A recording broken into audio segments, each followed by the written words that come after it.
taalibe Baay laa woon Omar Sall tane taalibe Baay laa woon dafa mel ni danga ne jullit laa woon rek nekkatoo jullit ndax nag Cheikh Ibrahim Niass taalibe mooy kan ki nga xam ne dafa gëm yàlla bëgg Seydina Muhammad sallallahu alayhi wa sallam bëgg Cheikhu Tidiane radiyallahu taala nga xam ne dafa donn yonent bi ci lu wér peng moo bëgg nga dem jàngi jiwaat bëgg ki nga xam ne mooy Mawlana Cheikh Ibrahim Niass ba pare nag jël lépp delloo ko ci yàlla lépp loo am nga delloo ko yàlla ne man aw ma dara aw ma munuma yàlla rek a mën yàlla mooy dogal ci man boo pare sax da nga naan hasbunallahu wa ni'mal wakiilu rek noppale ko allazina qaala lahum naas inna nasa qad jamaahu lakum fawshawhum fazaadahum imaanan wa xaalu hasbunallahu wa ni'mal wakiilu fanxalaboo bi nahmati min allahi wa fadlin lam yassashum son wa tabaaxu ridwanullahi wa la'zul fadlin azim loolu mooy taalibe Cheikh Ibrahim Niass di wax astaghfirullah subaak ngoon di wax laa ilaha illallah subaak ngoon di julli ci Seydina Muhammad sallallahu alayhi wasallam saa su nekk nag moo xam yaa ngi gis moo xam yaa ngi xool moo xam yaa ngi dox moo xam yaa ngi toog moo xam yaa ngi xoole moo xam yaa ngi nelaw lii de mooy mbiru Mawlana Cheikh Ibrahim Niass dégg nañ la nag ngay wax ay waxu njabar ay waxu jinne nee nga nag taalibe Baay nga dama lay laaj yow bi nga demee ba taxaw ci maqaama nekk taalibe Baay fan nga jaar ak yow fan nga yegg fan nga taxaw ba ne taalibe Baay nga naa la laajaat beneen yoon nga ne jullit nga yaa ngi julli yow julli googu ngay julli yow lan la Oustaz Omar Sall loolu laa lay laaj sa taxawaayu julli lan la sa rukkoo lan la sa sujoot lan la sa toog taaya lan la sa sëlmal lan la ak lan moo tax ngay sëgg di siggi di def gymnastique boobu yow yàlla nag moo ne fekk santoo ma ba sa lépp di ma sant rek sa sant gi du ma ko nangu je pense que kon yow yaa ngi sant yàlla bu baax a baax yaa ngi sant yàlla bu baax a baax je pense moo tax julli jooju ñu la beneen yoon beneen boroom xam-xam nga ñun dafa am loo xam ne dafa lënt suñu xel dañ cee gàtt mooy Seydina Muhammad sallallahu alayhi wa sallam ci rañaan gi dañ ne subhaanallazi asra bi abdihi laylan min al masjidil haram ila al masjidil aqsa ñu ne Seydina Muhammad sallallahu alayhi wa sallam dafa jiite nit ñi Makka ba pare départ jëm baytu muqaddis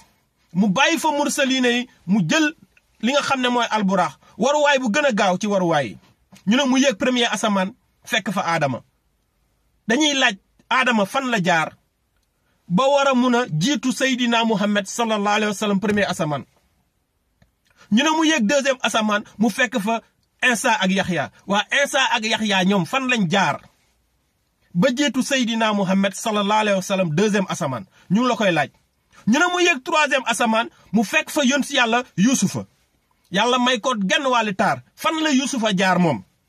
ba war a mun a jël genn wàllu taar nag ba toog troisième asamaan di fa jiitu Seydina Muhammad sallallahu alayhi wa sallam bi nga xam ne waruwaay bi mu war moo gën a gaaw bépp waruwaay te waruwaay musu koo gën a gaaw te waruwaay du ko gën a gaaw te waruwaay dootu ko gën a gaaw waruwaay dootul mel ni moom mu war alburaax mooy waruwaay boobu nga xam ne fépp fu sa xel mi dal rek ñu ne tànkam dal na fa ñu ne mu yéeg fi nga xamante ne mooy quatrième asamaan mu fekk fi yonent yàlla Idrissa waa Idrissa fu mu jaar bindkat boobu borom daaju neex jooju fan la jaar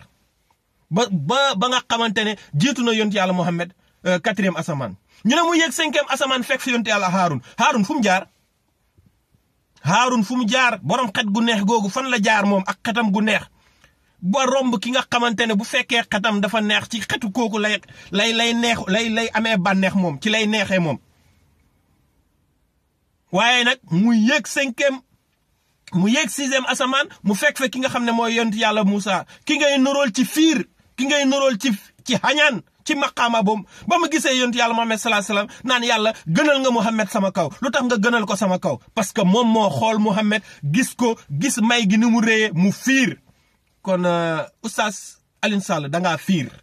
waaye nag dañu bëgg bët bi nga xool góor yàlla yooyu ba fiire leen dañu bëgg nga xool bët boobu rañaan gi ba ràññee ko ba wax ñu yow Moussa fan la jaar ba jiitu Seydina Muhammad sallallahu alayhi wa sallam sixième asamaan loolu lañ lay laaj waaye nag ñu ngi lay laaj ki nga xam ne mooy baayu Seydina Muhammad sallallahu alayhi wa sallam nga xam ne kooku mooy baayu képp koo xam ne yaa ngi dund tawxiid muy yonent yàlla Ibrahima ca septième asamaan moom ma nga xam ne dañ ne woon yaa naaru kuuni bardan wa salaamun ala Ibrahim kooku moom ak gëm yàllaam gi ak nangu bim nangul yàlla bañ koy dugal ci safara si ñu ne ko xanaa doon ñaan sa borom mu ne sama borom duma ko ñaan su ma ñaanee sama borom dafay mel ni dafa faddu dafay mel ni xamut ne ñu ngi may dugal ci safara si dafay mel ni du moom siiru bi nga xam ne mooy tàngal ci safara si moom moo ko fay roof waaye dafa mel ni tamit du moom moo mooy musal te man sama borom fadduwul benn yoon ci man